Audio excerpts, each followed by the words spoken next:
Maranatha, Tuhan Yesus segera datang. Saya Wanda Dumais dari BIC Sydney, Australia. Saudara yang dikasihi Tuhan, mari kita baca kitab Lukas pasal 1 ayat 1 sampai dengan ayat yang keempat. Firman Tuhan berkata, Theophilus yang mulia, banyak orang telah berusaha menyusun suatu berita tentang peristiwa-peristiwa yang telah terjadi di antara kita, seperti yang disampaikan kepada kita oleh mereka yang dari semula adalah saksi mata dan pelayan firman. Karena itu setelah aku menyelidiki segala peristiwa itu dengan seksama, dari asal mulanya aku mengambil keputusan untuk membukukannya dengan teratur bagimu, supaya engkau dapat mengetahui bahwa segala sesuatu yang diajarkan kepadamu sungguh benar. Saudara yang dikasihi Tuhan, teks ini adalah tulisan dari Lukas, seorang tabib yang kita tahu di dalam sejarah dia menulis Injil Lukas dan kitab Kisah Para Rasul. Bahwa di dalam Lukas 1 ayat yang ketiga dikatakan, Lukas bersaksi kepada Theophilus bahwa tujuan dia menulis surat ini adalah membukukan dengan teratur peristiwa-peristiwa berkaitan dengan Yesus Kristus. Dan peristiwa-peristiwa tersebut adalah peristiwa yang berasal dari saksi mata atau pelayan-pelayan firman. Mereka yang dekat dengan Yesus. Saudara yang dikasihi Tuhan, Injil tulisan daripada Lukas ini menjadi sebuah referensi di mana kita mengetahui tentang siapakah Yesus itu, dan kita bisa mengenal ajaran-ajaran yang disampaikan oleh Tuhan Yesus Kristus. Saudara, tapi meskipun ada alasan yang dikatakan oleh Lukas di sini, bahwa Lukas menulis Injil itu dari saksi mata. Dan dia menyusun sebuah buku sehingga buku ini bisa menjadi sebuah buku pelajaran. Bisa menjadi sebuah buku yang berisi tentang ajaran-ajaran mengenai Yesus. Ajaran yang benar, sound doctrine. Saudara, tapi saya mau berkata bahwa banyak orang telah meragukan Injil tersebut atau kitab Injil atau buku di dalam Alkitab sebagai tulisan yang benar atau tulisan berkaitan dengan firman Allah.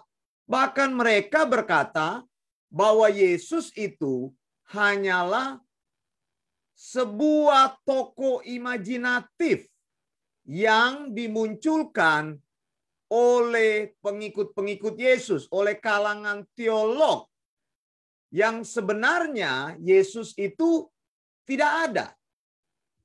Nah, kalau engkau ingin tahu tentang pendapat-pendapat ini, engkau harus tahu berkaitan dengan tulisan-tulisan dari Jesus Seminar.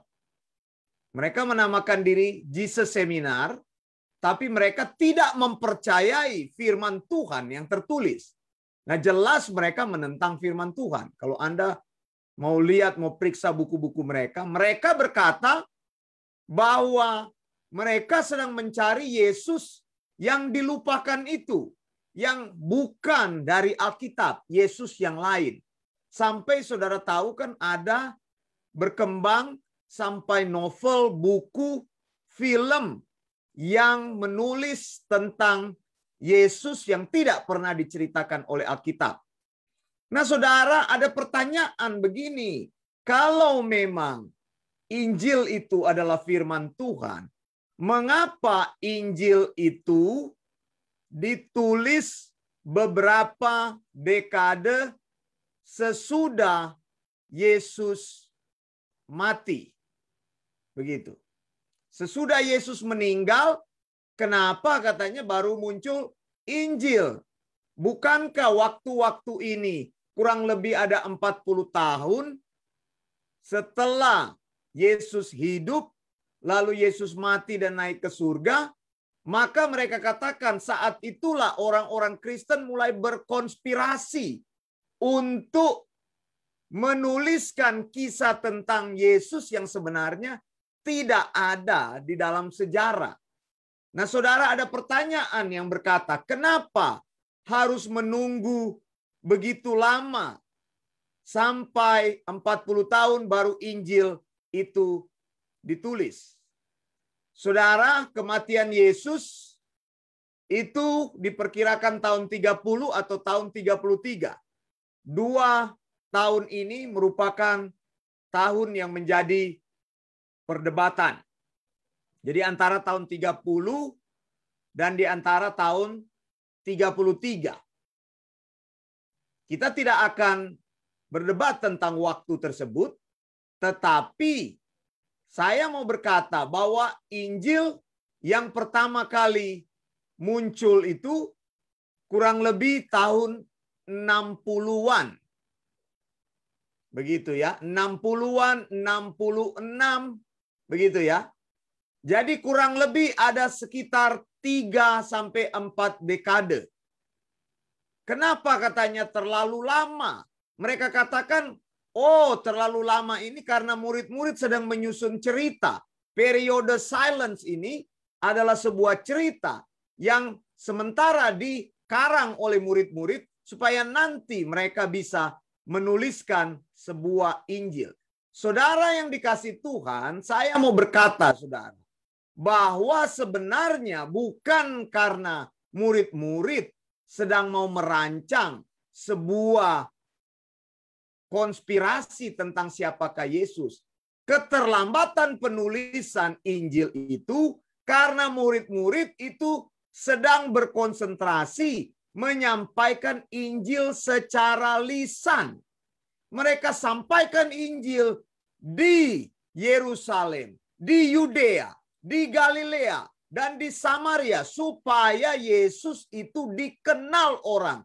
Jadi saat itu mereka tidak terpikir untuk menuliskan catatan-catatan yang teratur tentang Yesus. Menuliskan tentang Injil yang bisa dibaca oleh generasi yang kemudian. Mengapa? Karena mereka berkonsentrasi untuk menyatakan siapakah Yesus itu. Untuk menyatakan bahwa Yesus Kristus itu adalah Allah. Bahwa semua orang, semua bangsa harus bertekuk lutut. Harus mengenal Dia. Harus percaya bahwa Yesus adalah Tuhan. Dan keselamatan itu adalah hanya dapat dicapai di dalam nama Yesus. Jadi mereka lebih sibuk memproklamasikan Injil itu. Mereka mengajar kepada orang banyak, tidak pernah terpikir bahwa satu kali kelak mereka harus menulis Injil tersebut. Tapi saya mau katakan, mengapa akhirnya Injil itu ditulis?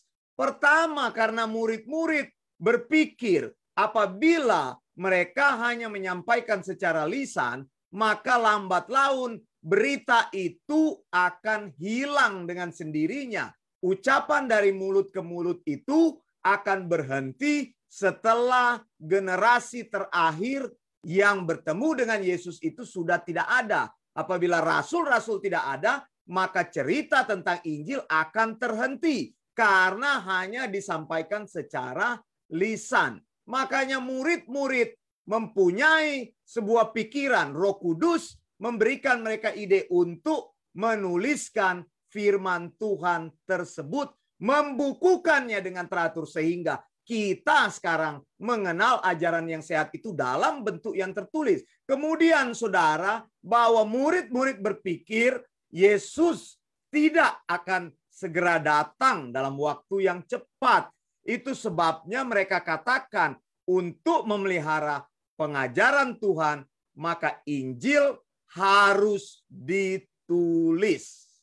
Jadi saudara, Injil yang ditulis itu adalah sebuah catatan yang dipelihara oleh Tuhan supaya generasi selanjutnya bisa mengenal ajaran yang sehat itu. Meskipun para pendahulunya pergi, tapi firman Tuhan tetap kekal selama-lamanya, ditulis dalam bentuk yang lebih rapi, teratur, ajaran-ajaran itu dibukukan agar ajaran itu terpelihara dari zaman ke zaman. Saya Wanda Dumais dari BIC Sydney, Australia. Maranatha, Tuhan Yesus segera datang. Blessings.